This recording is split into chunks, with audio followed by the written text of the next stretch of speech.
Mga boss, pagka gumawa po tayo ng boga, yung matibay na katulad nitong PVC, para hindi nila lagi sinasabi na delikado yung mga yan.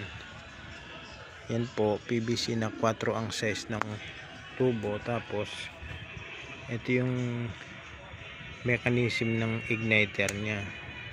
Galing yan sa stove. Nag DIY na lang ako para mas malakas ang spark nya at lagi siyang nakakondisyon. Once na hindi nakakondisyon ng igniter mo, kasi papalya yan. Tapos nilagyan ko ng glue stick ang wiring nya para hindi siya sisingaw. Ito naman yung clean out nya. Ito yung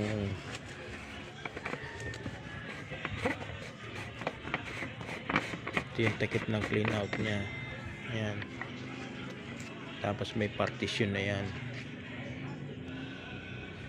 Dapat nakatornilyo din kahit mayroon siyang PVC cement para mas safe pa din siya. Ayan. Tapos lagyan ng handle para hindi ka mapasok kung ano man ang mangyari na disgrasya dyan.